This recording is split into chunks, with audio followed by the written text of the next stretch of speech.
Êxodo capítulo 13, verso 17. Eu quero caminhar com vocês nesse texto. Êxodo capítulo 13, verso 17. Abre por gentileza. Êxodo 13, 17. Tá feliz, mano? Ficou maneiro de verde. Vamos lá. Quem abriu, quem encontrou, quem não encontrou, vamos ler junto? Eu leio com vocês. E aconteceu que quando Faraó havia deixado o povo ir, Deus não os conduziu pelo caminho da terra dos filisteus, embora esse fosse o mais perto. Você entendeu o que a gente acabou de ler? Tinha um caminho mais perto, Deus fez ir pelo caminho mais longe. Tudo bem, você vai entender em breve. Capítulo 14, verso 13, vou ler para você. E Moisés disse ao povo: não temais, aquietai-vos e vede a salvação do Senhor, que Ele vos fará, porque aos egípcios que hoje vistes, nunca mais voltarão a ver. Ninguém não pegou? Vou dizer de novo de maneira parafraseada. Não temam, os inimigos que vocês viram hoje, ou que viram até agora, a partir de hoje, vocês nunca mais voltarão a ver. É exatamente isso que Moisés está dizendo ao povo, sendo usado por Deus. Eu quero começar a nossa caminhada. Eu preciso te dizer algo antes, e para quem me acompanha, ou para quem não, por favor, me dê uma moral, segue lá. Tem uma mensagem sempre lá no canal. Mas olha, a cada 2 meses nós escolhemos um lugar do Brasil e gravamos uma série. A série que gravamos agora, a série Nova Estação, ela foi planejada há basicamente 9 meses atrás. Há 9 meses atrás nós marcamos uma cidade chamada São José do Rio Preto para gravar uma série. O pastor da igreja é um amigo, um grande amigo, era um grande amigo meu. Só que de repente a pandemia asseverou e a igreja que estava aberta foi fechada. Então a série Nova Estação foi suspensa. No meio da pandemia, a igreja suspensa, o pastor da igreja faleceu. E ele era um grande amigo, era uma pessoa que eu amava muito. Chorei muito por conta da partida dele, mas entendo que a eternidade o merecia mais do que o presente tempo. E a gente tem que aprender a liberar. Dói, mas o que temos o que fazer, né? Não temos nada para fazer. Mas entenda, havia uma série suspensa. O nome da série era Nova Estação. E agora, há 1 mês atrás, a gente recebeu a notícia que iria poder gravar a série Nova Estação em São José do Rio Preto. Então nós ficamos felizes. Uau, que maneiro! No mesmo mês que a gente descobriu que poderíamos gravar a série, nós tivemos uma outra descoberta. A minha esposa está grávida. E agora... Obrigado, irmã, que se empolgou comigo. É que você tá bem, né? Eu fiquei feliz, né? Mas vamos acompanhar ela. Quando você ficar com vontade, você não fica assim, não. Deixa ninguém no vácuo, não. Mas olha só, é uma menina. O nome dela será Serena. Mas só por que eu estou te falando isso? Porque filhos são marcos de nova estação. Nós entendemos isso sobre a nossa casa de maneira profética. Quando João nasceu, um tempo novo foi sobre a nossa casa. Quando Noa nasceu, um outro tempo. E agora a Serena, nós entendemos que também é uma nova estação. Eu não acredito em coincidência, eu acredito em cristocidência. Cristo no centro de todo acontecimento. Então quando isso aconteceu, nós celebramos, porque agora era a hora de gravar a série Nova Estação, porque existe uma nova estação vindo sobre a minha casa. Olha só, mas eu entendo algo, que o que Deus faz sobre mim não é para mim, é para nós. Eu vou melhorar. Deus nunca dá algo que o fim seja em você. Tudo que Deus dá para você, em você, é para que transborde e seja para quem está perto de você, acompanha, caminha junto. Então eu entendo que a nova estação não é sobre a minha casa somente. A estação é sobre nós. Essa nova estação de Deus, ela está disponível sobre a minha casa, sobre a sua casa. Amém? E agora eu quero aumentar o poder de análise. Essa nova estação não está disponível só para minha casa, para a sua casa ou para quem ouve essa mensagem. Não, essa nova estação ela é disponível para todos. Há um interesse do coração de Deus que a gente vive em novidade de vida e que a gente desfrute da vontade plena daquilo que Ele deseja. Então no fim, o problema nosso não é Deus ter uma nova estação. Entenda, você vai ficar um pouco estranhado de ouvir isso, mas o maior problema é a gente aceitar a nova estação. Por um motivo: para aceitar uma nova estação, eu preciso abrir mão da estação de agora. Algo precisa ser solto para que outro precisa ser agarrado, possa ser agarrado. Então quando eu olho para a palavra, quando eu olho para a nossa vida, quando eu olho para mim, para você, eu entendo que sim, Deus deseja. Você acha que não é da vontade de Deus de nos abençoar? Fala comigo, você acha que não é da vontade de Deus prosperar a nossa casa, prosperar a nossa família, abençoar os nossos filhos, abençoar a nossa família como um todo? Você acha que não? Quem tem filho aqui? Você acha que eu, que sou homem falho, pecador, não é do meu coração que os meus meninos sejam felizes e abençoados? Então entenda que se eu desejo isso para os meus filhos, que sou fraco, pecador e falho, quanto mais Deus deseja para nós e sobre nós. A pergunta é: se Deus deseja, se Deus quer, se Deus tem, por que a gente não vive? Ou por que a gente não percebe? Ou por que a gente não chega? Ou por que a gente reclama tanto? E aí eu vou te mostrar pela palavra a gente. Não é você, é a gente. Eu estou nessa. O capítulo 13, verso 17 conta o início de um êxodo. O livro que lemos é Êxodo, ou saída. Então olha que interessante. Havia um povo, o povo hebreu. Quem é o povo hebreu? O povo hebreu é o povo escolhido de Deus. Então o povo hebreu, o povo de Deus, que tem uma promessa, estava preso. Eles eram escravos em um lugar chamado Egito. O que é ser escravo? Escravo é ser um preso cujo qual tem que trabalhar para o seu senhor. Então todo o povo de Deus era subjugado no Egito, subjugado à prisão, subjugado ao trabalho cujo qual o egípcio não queria fazer. Tudo que o egípcio não queria fazer, tinha um hebreu para fazer. O hebreu era o escravo. Você acha que ser escravo é bom, sim ou não?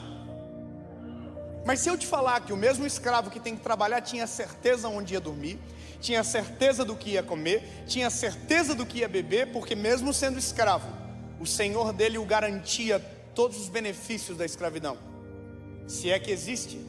Mas se eu te falar que tem gente que prefere o conforto da prisão do que o calor da liberdade, eu vou melhorar. E se eu te falar que tem gente que prefere morar dentro do cárcere do que ter que passar um processo no deserto? E se eu te falar que nós preferimos as zonas de conforto da nossa vida? E a gente diz que quer o novo de Deus, mas se o novo de Deus exige que eu tome uma decisão difícil, eu não tomo a decisão difícil, porque mais vale permanecer aonde eu estou, onde eu tenho a certeza disso, daquilo outro, do que para viver a vontade de Deus ter que tomar uma decisão que me cause desconforto. Agora entenda que aqui Deus está libertando o povo. E aqui a loucura é alguém pensar que a maior dificuldade era Deus libertar o povo. E não é. A maior dificuldade de Deus nunca foi libertar, nunca foi tirar o povo do Egito. A maior dificuldade de Deus era tirar o Egito do povo. Posso falar uma coisa séria para você e de verdade? O maior problema de Deus não é prosperar você, é tirar a miséria do teu coração. A maior dificuldade de Deus não é nos prosperar, é tirar a visão miserável. A maior dificuldade de Deus não é encher você do Espírito Santo, é arrancar de você.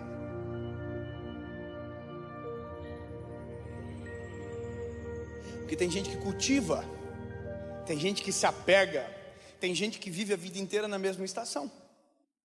Então, quando eu olho para o texto, Deus levanta um libertador 40 anos antes, um homem chamado Moisés. Lembra daquele menino que foi colocado no rio Nilo, cresceu no palácio? Aquele era o libertador. Deus já havia preparado 40 anos atrás o êxodo. O menino cresceu, Deus o levantou, ele foi até Faraó e disse: olha, liberta o povo de Deus.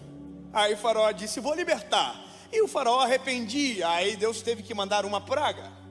Aí o Moisés ia de novo e dizia: liberta o povo de Deus. E o Faraó dizia: eu libero. Mas quando o povo estava prestes a sair, ele dizia: eu me arrependo. Então Deus teve que mandar 10 pragas sucessivas sobre o Egito, até que chegou uma hora que o Faraó falou: nós vamos morrer tudo, a tragédia está muito grande, vamos liberar esse bando de doido e vamos ter paz pelo menos.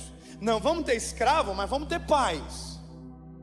Aí o povo de Israel recebeu a alforria, ou a liberdade. Uau, que dia sensacional! Livres, leves e soltos. Que lindo! Aí a Bíblia diz que todos saem de dentro dos portões do Egito rumo à terra prometida. Aí olha como Deus sabe quem somos. Deus fez eles irem pelo caminho mais longe, porque se fossem pelo caminho mais perto, virariam-se para trás e viriam a contenda dentro do Egito e voltariam. Como é que pode? A cela se abre, você sai da cela, olha para trás e diz: oh, mas é tão bom ficar preso. Eu vi um vídeo esses dias de um rapaz que parou na frente da delegacia de bicicleta e ele disse para o policial: tem como o senhor me prender? Aí o policial falou: mas você cometeu algum crime? Não, não cometi crime nenhum. Ele falou: mas por que então que você quer ser preso? Não, porque pelo menos dentro da cadeia eu sei que eu vou comer e vou ter um lugar para dormir. Alguém já viu esse vídeo? Tem gente que vive a vida inteira assim. O conforto de uma vida miserável é melhor do que o desconforto de uma vida extraordinária. Porque para viver algo extraordinário, você vai ter que tomar uma decisão difícil. Você vai ter que fazer o que ninguém fez. Você vai ter que crer como nunca ninguém creu. Você vai ter que se entregar como alguém nunca se entregou. Eu vou falar uma coisa para você, meu lindo. Por mais que seja engraçado ou talvez difícil de acreditar, mas eu estou aqui hoje. Eu acho estranho isso. Eu não tenho noção porque Deus me trouxe para esse lugar. Porque os meus plantios não são nem perto o suficientes para eu viver o que eu vivo. O nome disso é graça, favor imerecido. Mas para chegar aqui, algumas coisas ou várias delas eu tive que abrir mão de maneira completa, mesmo não fazendo sentido, mesmo não tendo nexo de causalidade. Se Deus mandou, eu tive que obedecer. Então, Deus me fez ir pelo caminho mais longe. Sim, Deus fez. Porque se eu olho para trás, se eu olhasse, porque agora não tenho mais nem para onde olhar, eu voltaria.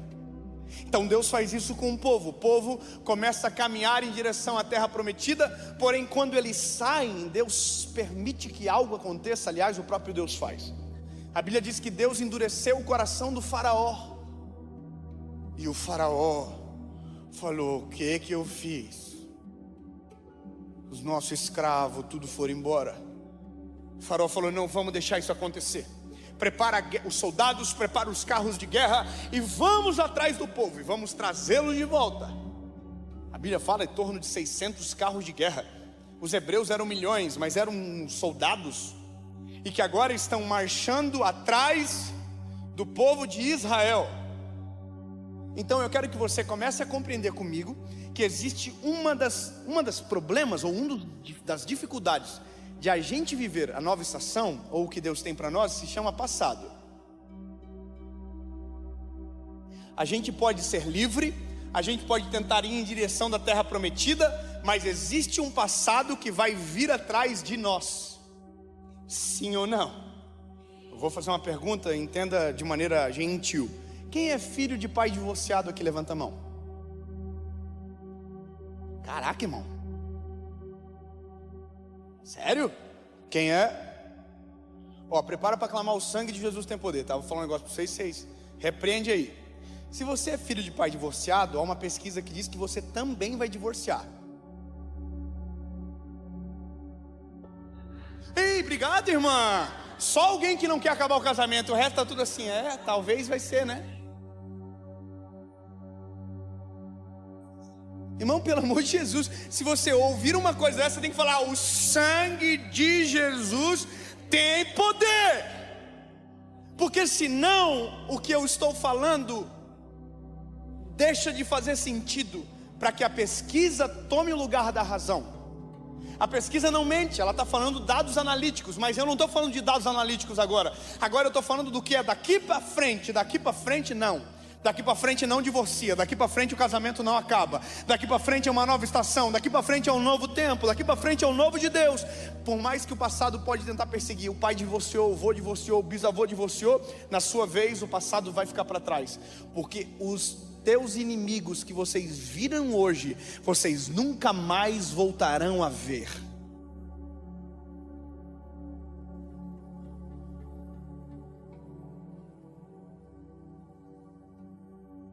Essa é a palavra para o povo de Israel. Só que olha que doideira, Eliezer. Eles estão indo, caminhando pelo caminho mais longe, e de repente eles estão chegando num lugar que tem um mar na frente.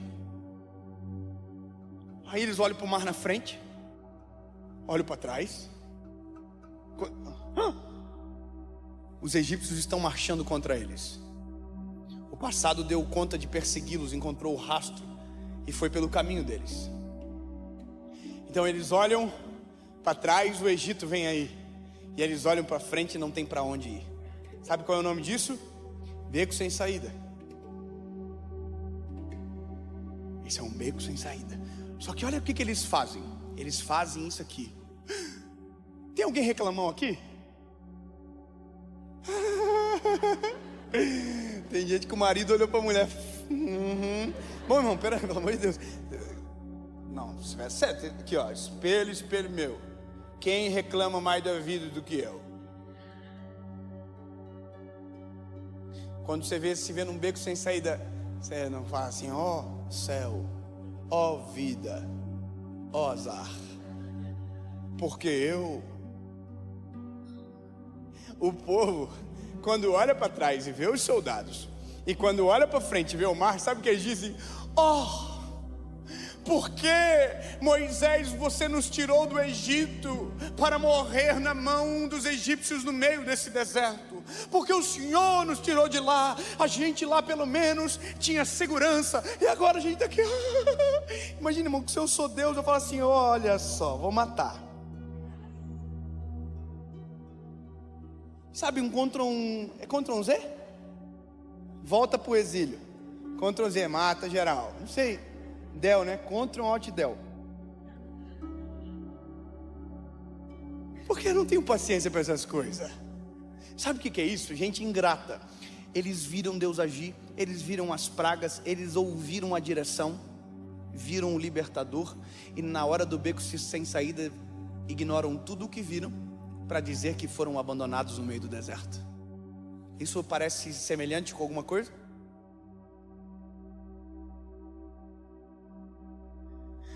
Tem gente que vive a vida assim, ó, bem pertinho da parede. Sabe qual que é o nome disso aqui? Pixel. Isso aqui é um pixel, ó. Numa placa dessa tem centenas de pixels. Num painel desse tem milhares de pixels. Mas se eu olho assim, eu não sei o que eu estou vendo, a não ser que eu me afaste. À medida que eu me afasto, eu consigo ver o todo. Tem gente que enxerga a vida assim, e porque enxerga a vida assim, não enxerga tudo que Deus já fez, não enxerga todas as promessas de Deus, não consegue enxergar o cenário completo. Então ele diz exatamente isso: Deus me abandonou. Mas você não pode esquecer que quem te tirou daquele lugar para a liberdade foi o Senhor, entende? Era isso que o povo precisava, só que o povo reclama. E aí a Bíblia diz que Moisés clama: Deus, o que vai acontecer? Aí Deus responde. Posso te falar uma coisa, bebê? Deus não responde reclamação, Deus responde clamor. Você pode reclamar com o seu amigo, para Deus você clama: Deus, o que eu faço? Aí Deus falou para Moisés: Moisés, levanta o cajado sobre o mar, estende. Moisés ouviu, levantou, e o mar se abriu. Alguém aqui já viu o mar se abrir? A coisa sensacional de se ver, hein? Recomendo. É que vocês nem se impressionaram, né? Tudo, sério. Irmãos, sabe o que eu imagino? O povo hebreu, tudo assim, nós vamos morrer. Aí de repente, nós não vamos morrer mais. Tem um lugar para fugir. Aí eles não podem esquecer que tem uma promessa. Ei, não temam. Vocês vão ver a salvação de Deus sobre vocês, mas saibam que os inimigos que vistes hoje nunca mais voltarão a ver. Grave o que eu vou te dizer. Os inimigos que vocês viram hoje, vocês nunca mais voltarão a ver. Aleluia, em nome de Jesus. Aí eu tenho que imaginar isso aqui, porque a minha cabeça é fértil. Eu fico imaginando assim, eles passando, olhando de um lado o Baby Shark. É meu mundo, irmão.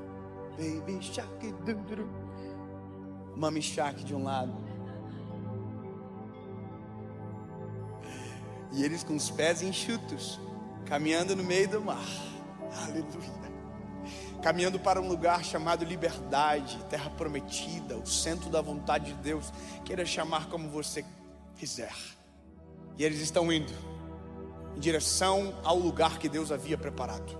Eles atravessam o mar, e quando o último passa pés enxutos, todos os soldados, todo o exército do Egito estava exatamente no meio do mar. A passagem não é para os teus inimigos. A passagem que Deus abriu é para você. A passagem que Deus abre para a nova estação não é para o teu passado, é para o teu futuro. O passado pode tentar vir atrás, mas a Bíblia diz que quando todos os inimigos estavam no meio do mar, o mar se fechou. E nunca mais aqueles egípcios que eles viram voltaram a ver. Sabe o que é isso, lindo? Deus está deixando claro para mim e para você. A nova estação não tem espaço para passado. A nova estação não tem espaço para que seu pai divorciou, você possa tomar a decisão de destruir a tua família também. A gente tem que aprender a quebrar ciclos que nos prendem. O pai era violento, aí o filho tem um filho e ele é violento com o filho. A mãe era uma megera, aí a filha tem uma filha e é uma cobra com a filha.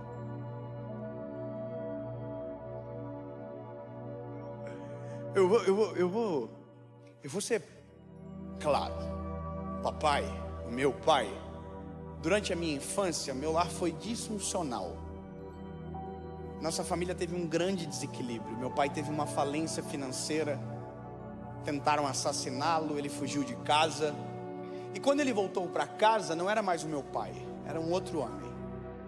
E durante muito tempo eu experimentei do meu pai a ira que ele havia experimentado do meu avô.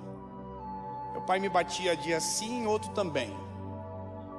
Não folgava. Então eu era educado na frente dos outros, eu era educado com ira. E isso me fez chorar e sofrer muito, me fez passar muita vergonha. E eu me lembro que quando eu casei, a minha esposa, a minha primeira namorada, eu falei para ela: minha linda, nós não vamos reproduzir nada daquilo que fez a gente chorar. Não na nossa vez, não na nossa vez, não na nossa casa, não na nossa família. Eu fiz um voto, é um pacto. Aí, irmão, meu filho mais velho, João, ele é maravilhoso, ele é um menino muito gentil, muito amoroso, e ele é muito sapeca, ele é a minha cópia. Eu coloquei o nome dele de João, porque João significa graça, calmaria, mas ele veio Pedro, ele veio eu. E teve um dia que ele estava assim, impossível, extremamente bagunceiro. Aquele dia ele me provocou tanto, irmão, que ou eu vendia ele na OLX ou eu batia nele. Sabe, eu fui de repente acometido por um momento de ira, por conta de uma postura dele. Ele tinha uns 2 aninhos. E eu peguei ele do chão, assim, com ira, levantei no meu colo, de uma forma que eu nunca fiz, de um jeito que eu nunca tinha feito. E ele se desestabilizou, ele chorou como nunca. E eu fui subindo a escada com ele bravo para tratar daquela situação. Só que o Espírito Santo, irmão, ele é osso duro de roer. Pega um, pega geral. Também vai pegar você. Irmão, o Espírito Santo falou no meu coração na hora: vai fazer igual? Aí, irmão, eu tô todo machão aqui, ó. Já assim, cheguei no quarto com meu filho, soltei ele na cama, assim, olhei para ele, falei: perdoa o papai. Vamos fazer um negócio, filho? Você pede perdão para o papai porque você fez errado, e o papai pede perdão para você porque te tratou com ira. Aí ele olhou para mim, fez assim, ó. Aí ele falou assim: de culpa, papai. Aí eu falei para ele: de culpa, meu filho. Dei um beijo, um abraço. Aí eu tô descendo com ele no colo. A minha esposa pergunta: o que aconteceu? Aí eu falei: a gente escolheu fazer diferente. Não é mais o mesmo modelo, mas se fechou. O que ficou para trás ficou. Lembra? Eis que faço uma coisa nova. E esse é o negócio. A gente quer viver a nova estação, mas o nosso coração ainda está preso no Egito. A gente quer viver o novo de Deus, mas o nosso coração ainda está preso lá atrás. Não adianta, meu lindo. Ou você abre mão e deixa o mar se fechar por cima para ir em direção ao que Deus deseja, ou você vai viver a vida inteira revisitando. Então eu vou continuar, porque a treta continua. O povo atravessa o mar. Irmão, alguém já atravessou o mar aqui? Não? Caraca, também não. Mas olha, se você atravessasse o mar, você ia ficar feliz? Sim ou não? Quanto tempo ia durar essa felicidade? A vida inteira?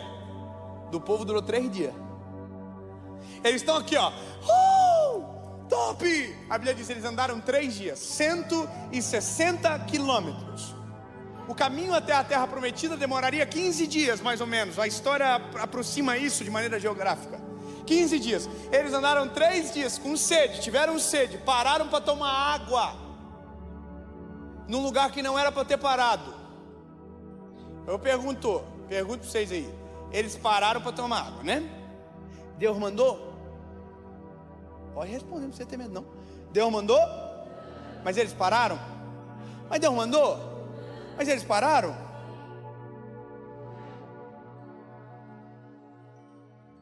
Peraí, então Deus não mandou? E eles pararam? Forte. Aí a Bíblia diz que eles pararam para tomar água no lugar chamado Mara, que não era Mara. Entendeu a piada? Desculpa.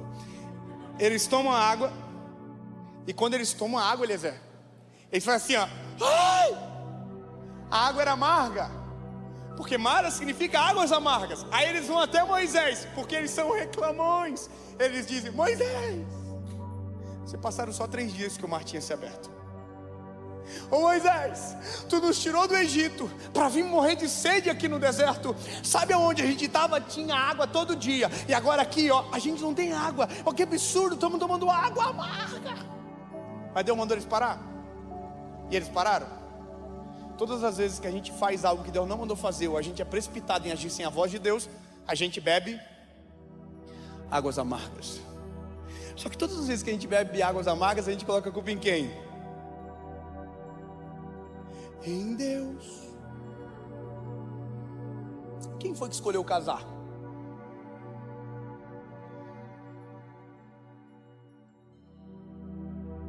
Oh, sério? Alguém disse sim por você?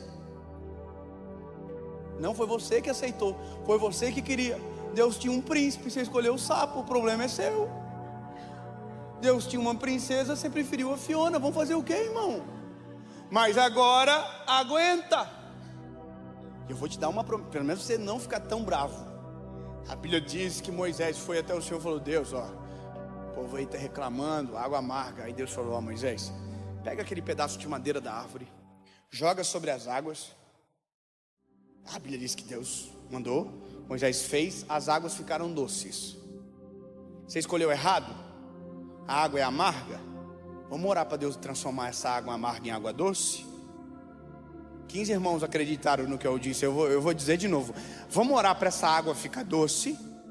Ao invés de a gente desistir e reclamar, vamos orar: Jesus, torna docinho essa cobra, Senhor.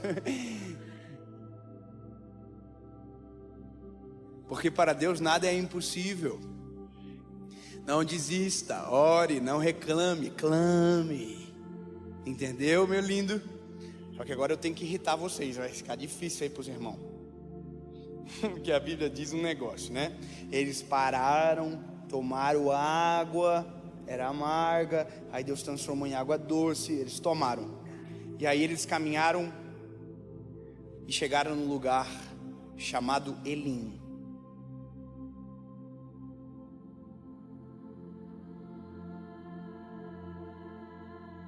O verso 15, verso 27, não precisa abrir, eu vou ler. E chegaram a Elim, onde havia 12 fontes de água e 70 palmeiras. E ali acamparam. Sabe quanto tempo Elim dava de Mara? Vocês vão ficar com raiva. Oh Jesus, né? Como é bom a gente apanhar às vezes, né? Sabe quanto tempo? Elim de Mara dava exatamente 11 quilômetros.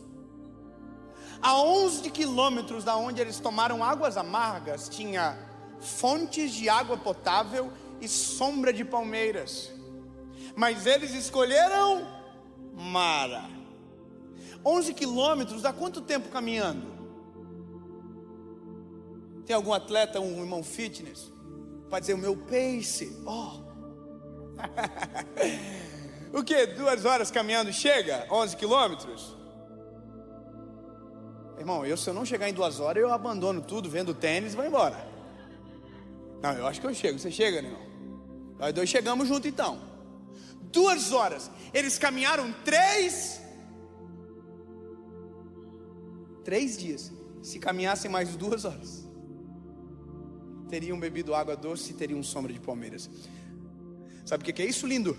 Toda vez que você é precipitado, você colhe daquilo que não deveria colher, bebe daquilo que não deveria beber, come daquilo que não deveria comer, vive aquilo que não era para você viver. Se você caminhasse um pouquinho mais e confiasse um pouco mais, você viveria o Elim de Deus. Elim significa árvore. Enquanto Mara significa águas amargas, Elim significa árvores. Eu quero que você saiba, Deus tem o melhor para você. A gente só não vive porque não pergunta, ou porque é precipitado para querer viver aquilo que a gente acha que é melhor.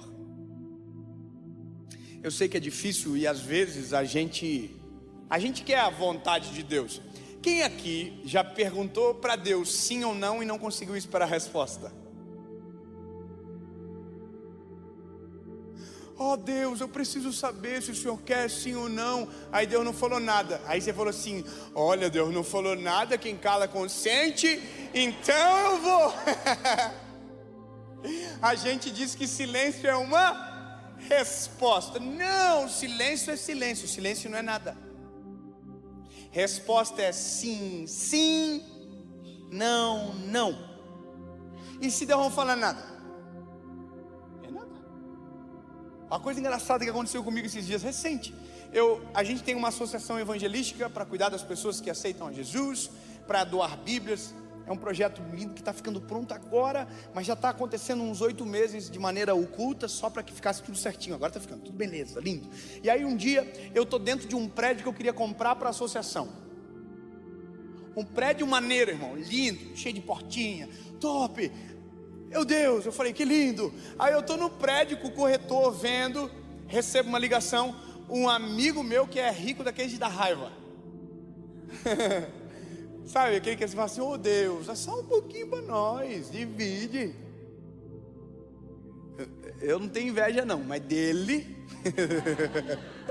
É brincadeira, é porque ele é muito meu irmão. Eu falo, cara, Deus deu uma avacalhada, Deus está me humilhando contigo aqui. Mas ele tem o que tem pelo coração que tem também. E aí ele me ligou e falou assim: tá vendo o prédio da associação? A gente tinha conversado sobre. Eu falei, tô. Ele falou assim: eu vou pagar o prédio. Aí eu já... Ponto, tamo rico. Não é meu, mas a gente fica feliz. Eu falei, yes, top. Eu falei, mas você sabe quanto é? E falei o valor, irmão, eu não sei nem escrever. Ele falou assim, eu pago. Eu falei, ei. E o corretor viu, irmão. O corretor ficou empolgadaço. O corretor da vacina fez assim, ó. E aí eu desliguei o telefone e contei. E aí, irmão, era a minha parada. Eu já estava andando de grandão aqui, ó. Vamos mudar disso aqui. Só que eu estava perto de sair, o Espírito Santo falou no meu coração: não vai perguntar não?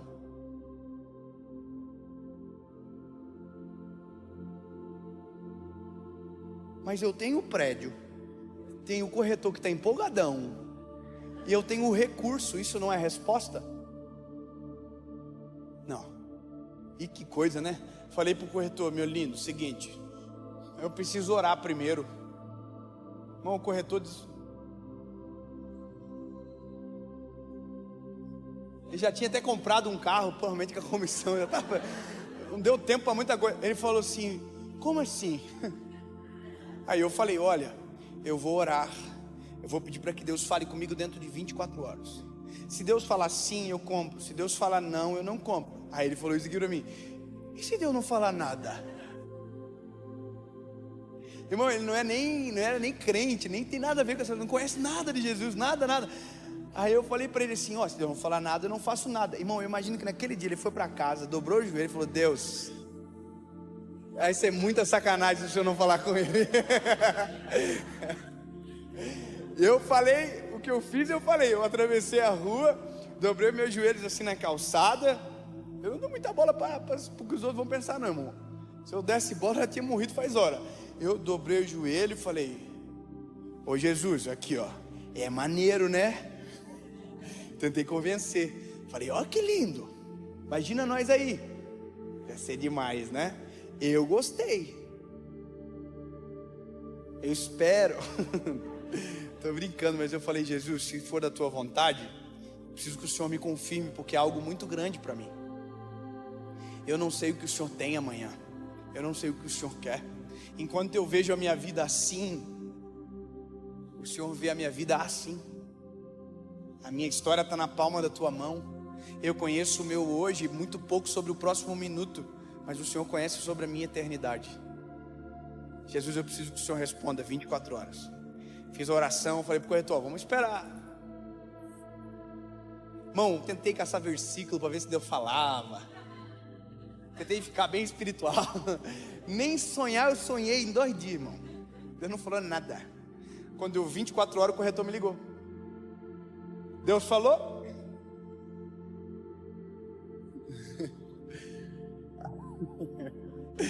Tadinho, irmão, estava tão empolgado. Aí eu falei para ele: não, Deus não falou. Aí ele falou: então deixa eu te falar uma coisa, eu vou dar um desconto e vou parcelar. Porque na cabeça dele o segredo podia ser a proposta, mas o segredo é o propósito. O segredo é a resposta. Deus não falou nada, é nada, mesmo que não faça sentido naquele momento. Sabe o que aconteceu no outro dia, meus irmãos? Sabe? Nada. Aconteceu nada. Não aconteceu nada, nem nos próximos dias, nada. Eu aluguei uma sala, olha só. E eu que estou pagando. E lá eu ganhei, né? Olha, e eu que estou pagando. Vai entender. Na verdade, eu não entendi ainda. Eu estou assim, meio boladão ainda com Deus. Mas essa é a graça. É que o que eu vivo hoje, há 10 anos atrás, eu jamais teria capacidade de imaginar. E o mesmo Deus que fez isso comigo, vai me fazer chegar daqui 10 anos e dizer: há 10 anos atrás, eu olhei para um prédio e pensei que aquilo era o melhor que Deus tinha para mim. E Deus tinha algo muito maior e melhor. Se eu não crer nisso, vou crer no quê? Entende? A gente precisa crer em Deus, isso é fé. Eu peguei uma determinação de fé, ou uma explicação sobre fé esses dias que eu amei. Um escritor chamado Mark Batterson, ele fala que fé é subir numa árvore, pendurar-se no galho, cortar o galho e esperar a árvore cair. Ninguém... Sério? Era pra todo mundo chorando agora com essa... Eu também olhei igual vocês assim, falei, não entendi. Vamos lá. Fé é subir numa árvore, pendurar-se no galho, cortar o galho e esperar a árvore cair. Mas quem segura o galho não é a árvore? Fé é crer que o que nos segura não é a árvore, mas a mão do Senhor. Então, para quem tem fé, é mais fácil a árvore tombar do que o galho cair. Entendeu, meu lindo? Quem crê em Deus crê no impossível. Eu vou repetir, é mais fácil esperar a árvore cair do que a gente despencar. Aí você vai dizer, não faz sentido. Bem-vindo à fé. Fé é colocar o pé sem ter o chão. Isso é fé. Então eu preciso crer.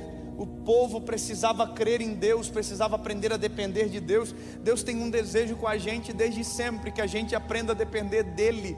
Deus sempre desejou, Deus sempre desejará. Isso é o que Deus quer, que a gente aprenda a depender dele para todas as decisões. Sim, sim, não, não. Senhor, o que o Senhor quer para minha história? Qual é o centro da tua vontade? Senhor, qual é a nova estação que o Senhor tem para mim? E eu só vou saber se eu perguntar, e se eu perguntar eu vou conhecer, e se eu conhecer eu vou amar, e se eu amar eu vou dizer quão extraordinário é. Isso é viver o milagre do eterno, isso é viver a provisão, é isso que Deus quer. Eu vou falar uma coisa para você, irmão, e eu imagino o coração de Deus, o que Ele sente quando a gente toma a decisão de dizer que Ele é o dono, Ele é o chefe, e a gente deixa Ele ser o chefe de verdade. Porque uma coisa é dizer, outra coisa é deixar Ele ser. Porque a gente pergunta para Deus, sim ou não? Aí às vezes Deus diz, não. E sabe o que a gente diz? Não foi Deus que falou. Porque a vontade de Deus não está espelhada na nossa vontade. A vontade de Deus é soberana. Quantas coisas a gente pergunta para Deus, Deus disse não. A gente diz, nossa, Deus não fala comigo. O que mais o Senhor quer é que a gente entregue nas mãos dEle e confie. Meu filho João, tanto João quanto Noah, eles são apaixonados pela minha esposa, pela Paula. Eles amam ela assim de maneira absurda. Quer dormir com quem? Com a mamãe. E o pai? Pai, não tem espaço. Meu filho falou isso aí pra mim esses dias. Pai, não tem espaço, pai. E esse aqui? Não, eu abro a perna. Eu fiquei ofendido naquele dia. Mas eu entendo que a primeira paixão do menino é a mãe. É a mulher da vida dele. Eu entendo. Só que esses dias aconteceu uma parada lá em casa. Esses dias ele caiu, levou um tombo, entrou dentro de casa chorando, soluçando. Entrou dentro de casa, passou pela Paula, passou pela babá, passou pelo mano dele e se jogou no meu peito. Eu estava deitado numa poltrona assim, num puff no chão. Ele se jogou no meu peito e escondeu. Aí todo mundo veio perguntar, o que está acontecendo? Eu falei, ei,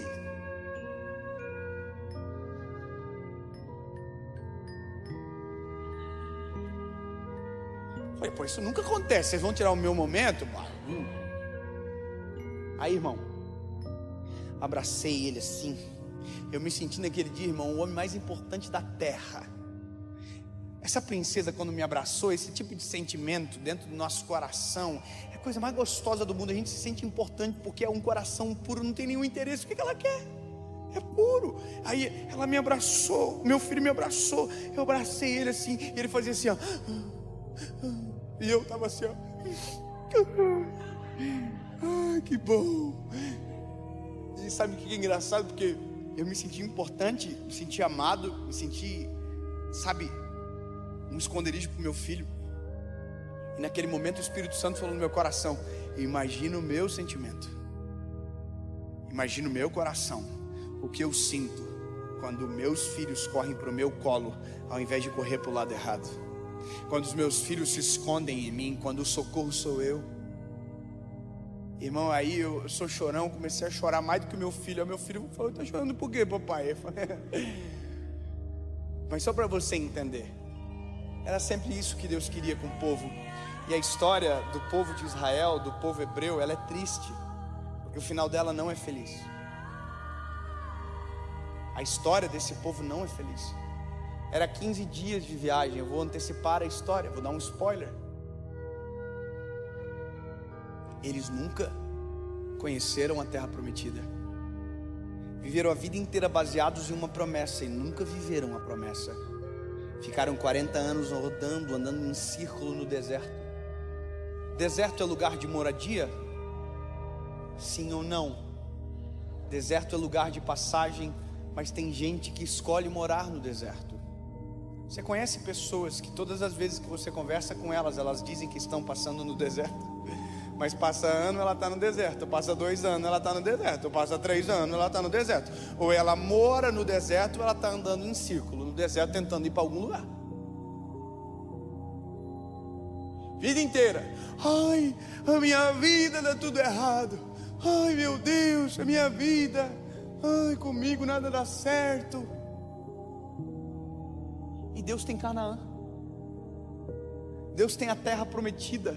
Mas como o coração reclama demais, como a ingratidão é a realidade, quando a precipitação é a realidade, a gente nunca vai chegar. Quando o passado é mais forte do que o futuro, a gente não consegue chegar. E sabe o que é o doido da vida, meu lindo e minha linda?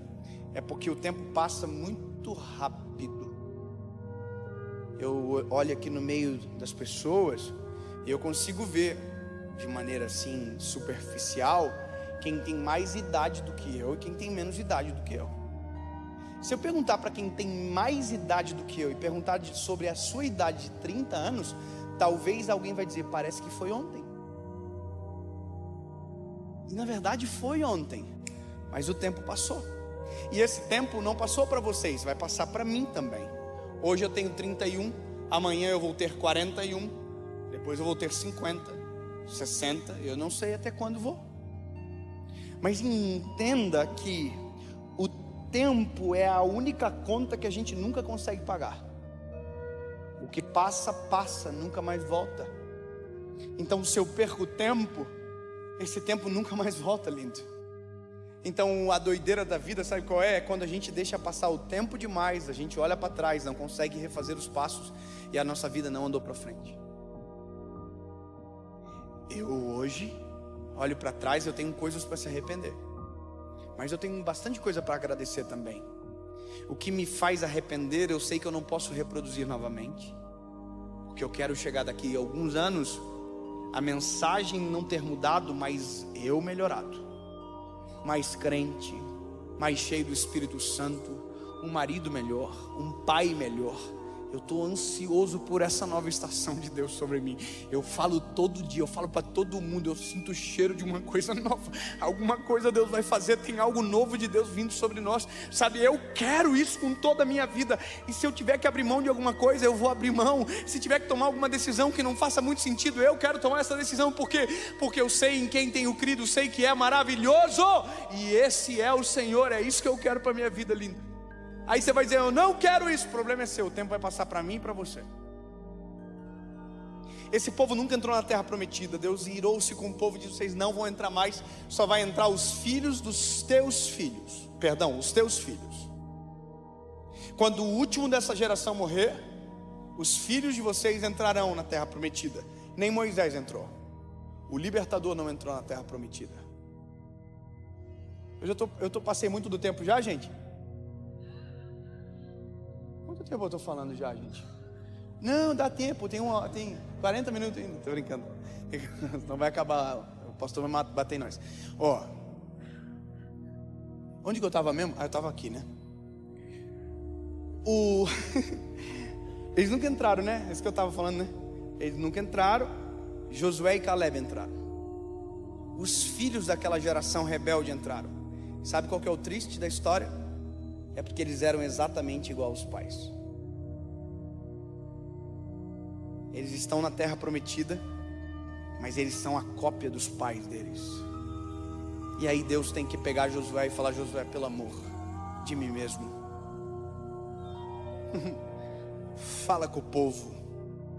Aí Josué reúne o povo, Deus toma a boca de Josué, e Josué começa a clamar contra o povo. Lembra da coluna de fogo? Fui eu. Lembra da nuvem de fumaça? Fui eu. Lembra do mar que se abriu? Fui eu.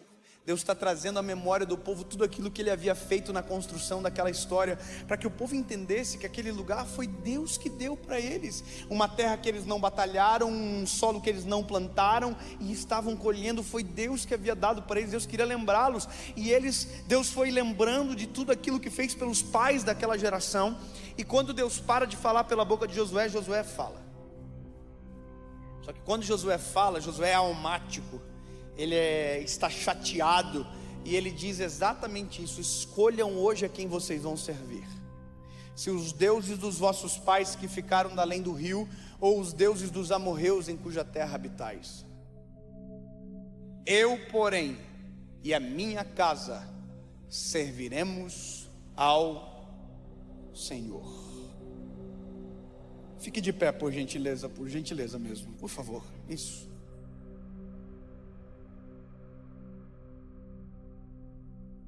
Eu não sei você, porém eu e a minha casa serviremos ao Senhor. Eu vou repetir. Eu de verdade não sei vocês, mas eu e a minha casa serviremos ao Senhor. Compreendo no final de tudo que a Nova Estação está a 1h40 de nós, que a Nova Estação está pertinho, está perto. Numa decisão: eu não pertenço ao meu passado, eu sei que Deus tem algo poderoso para mim. O passado não é o dono da minha história. Deus, eu vou parar de reclamar, Tu és o dono de tudo. Deus, eu confio e Te entrego tudo. Decisões simples que fazem tanta diferença, lindo. Eu poderia sentar aqui e a gente conversar e eu contar só a história top para vocês de tudo aquilo que a gente já viveu, de coisas tão absurdas que Deus fez e que nós fomos, trabalhados na nossa fé porque Deus respondeu. Então, na verdade, não posso decidir por vocês. Eu posso pregar, mas quem decide é vocês. Você crer não é o suficiente, desculpa, não é? Não é o que você crê somente, é o que você faz a partir daquilo que você crê. Não é ouvir, é praticar. E antes de tomar uma decisão como essa, e que você vai tomar hoje, talvez tenha uma outra decisão que você precisa tomar. E aqui eu entro, porque essa é a minha missão. Eu sou um evangelista. Muito prazer, tudo bem? Na verdade eu nasci para isso, essa é a minha vida. E eu quero fazer 2 perguntas aqui e orar por vocês. E aí eu volto para casa 4h30 da manhã, morto de feliz, vendo meus filhos, sabendo que eu fiz até o final aquilo que Deus colocou no meu coração para fazer. Mas isso é possível quando eu terminar isso aqui. Eu quero fazer uma pergunta para você que nunca tomou a decisão de se entregar a Jesus de verdade, que nunca fez a oração de confissão de fé: Jesus, eu reconheço o Senhor como meu único, legítimo, suficiente Salvador. Como assim, David? No que isso implica? Implica que uma decisão muda tudo. A Bíblia diz: eu estou à porta e bato, aquele que ouvir a minha voz e abrir a porta, eu entrarei e farei morada. Deus tem batido a porta do teu coração há tanto tempo, mas você não abre. Você olha alguma mensagem, vê alguma coisinha e outra, quando o calinho aperta, você diz: eu preciso de uma palavra. Aí você fala: eu fiquei com o meu coração quentinho. E se eu te falar que isso é 1% daquilo que Deus tem? Se eu te falar que isso é uma pequena experiência perto de toda uma história? E tudo é uma decisão. Mas eu acredito, David, eu acredito. Vou falar de novo: acreditar não é suficiente. Tem gente que acredita em tudo, acredita na luz, nas estrelas, no passarinho que voa, no anjinho, nas constelações, nos coisas. Eu acho bonitinho, mas Jesus é suficiente. Eu vou falar de novo: Jesus é suficiente. É verdade. Tem gente que chega pra mim, às vezes eu acho engraçado, mas acontece, eu acho bonitinho. As pessoas falam assim: oi pastor, tudo bem? Tudo bem? Qual é o seu signo? Ai, que linda. Eu falo, Áries, né? Aí a pessoa fala: então o senhor é isso, aquilo, outro. Você pode crer no que os astros dizem, mas eu prefiro crer no que aquele que criou os astros está falando sobre mim. Quem é maior, a criatura ou o Criador? O Criador é maior. Jesus é suficiente. Você pode crer no que você quiser, mas se você crer em Jesus, não precisa crer em mais nada. Eu vou falar uma coisinha aqui legal. É que tem muita gente que já ouviu a minha perguntinha assim outras vezes na vida, mas sempre deixa para outro dia, ou sempre fala assim: eu não estou disposto a mudar. Oh, museu lindo, vive de passado. Mas você acha que aceitar Jesus tem que mudar muito para aceitar Jesus ou não? Vou perguntar de novo: você acha que tem que mudar muito para aceitar Jesus? Não.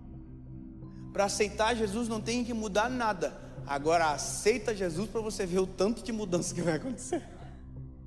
Porque a mudança que Jesus provoca não é igual à religião. A religião mexe no homem de fora para dentro. Jesus transforma o homem de dentro para fora. Então para aceitá-lo não precisa mudar, mas para mudar você precisa aceitá-lo. Jesus, tu és o dono do meu coração. Tu és o meu Salvador, amém? Essa é a primeira pergunta. A segunda pergunta é para você, fujão, que já viveu tudo isso e escolheu virar as costas e ir embora. Está na hora de você voltar para a presença de Jesus. Está na hora de você devolver o controle para Ele. Está na hora de você voltar para casa. Você sabe, você já foi do time. Lembra do filho pródigo? Sabe o que é engraçado? Se alguém tivesse dado uma cesta básica para o filho pródigo, ele não tinha voltado para casa. Mas aí que está o segredo.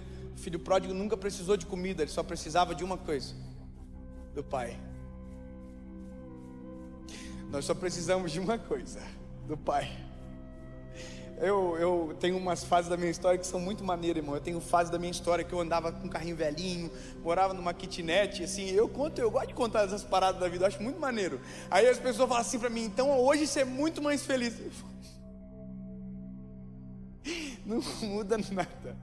Quando eu estava na kitnet, eu era tão feliz como agora onde eu moro. Quando eu andava com o carrinho velhinho, era tão feliz como agora. Porque o segredo nunca foi o carro, o segredo nunca foi a casa, o segredo nunca foi o recurso, o segredo sempre foi o pai. Eliezer, eu confesso para você que os momentos que eu tive com Deus no lugar onde eu morava, lá atrás, pagava 320 de aluguel, e o dia que fala que ele falou que ia aumentar R$30, eu quase morri do coração. Então entenda, o segredo não é a casa nova, o segredo não é o que... Não, o segredo é o pai. 2 perguntas, 1 resposta. E o meu trabalho é perguntar, do Espírito Santo é convencer. E é Ele que te convence. Você está se sentindo ameaçado aqui? Sabe que a gente ameaça? Vou fazer uma conta. É por livre e espontânea decisão. É você que tem que tomar a decisão. Quer deixar para amanhã? Pode deixar. Eu e a minha casa serviremos ao Senhor. Quer fazer hoje? Nós e a nossa casa serviremos ao Senhor. Amém? Entendeu bem a pergunta, bebê? Sim? Eu vou falar uma coisa para vocês. E esse é o momento mais legal do culto para mim. Eu quase morro de alegria. Então pega leve com o meu coração, tá? Eu vou contar até 3, onde tiver alguém para tomar essa decisão, você vai levantar a mão e você vai orar junto comigo, tá bom? Se alguém quer tomar a decisão de reconhecer Cristo como seu Salvador hoje pela primeira vez, ou voltar para a casa do Pai hoje, aonde você estiver, você vai levantar a mão. 1, 2, 3. Aonde tiver você, levante a mão bem alta agora, por favor.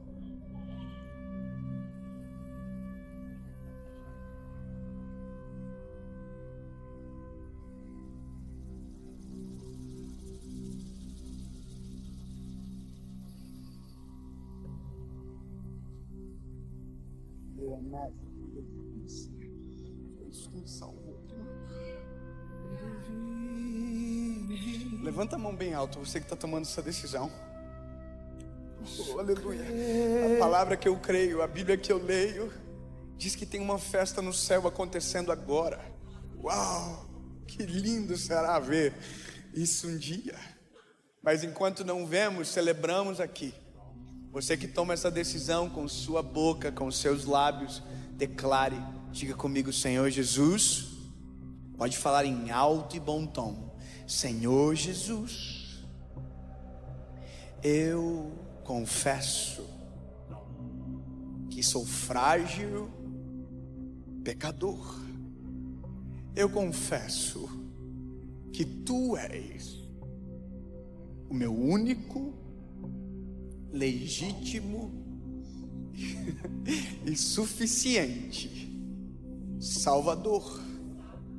Perdoa os meus pecados, apaga o meu passado e escreve uma nova história.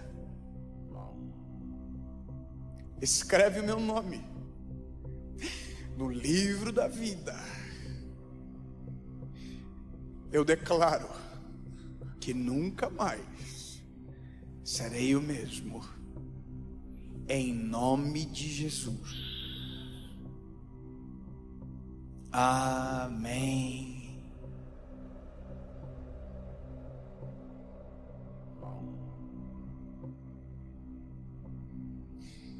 Que Ele vive,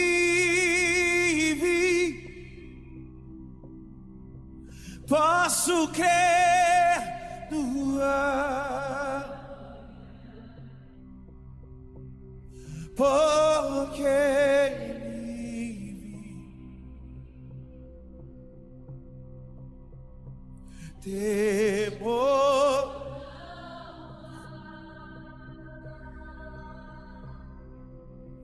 mas eu bem, e eu sei, e que a minha vida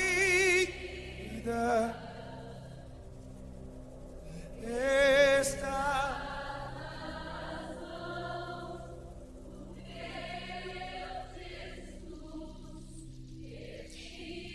Jesus. Obrigado por hoje, Senhor. Obrigado porque vidas serão transformadas para sempre a partir dessa decisão.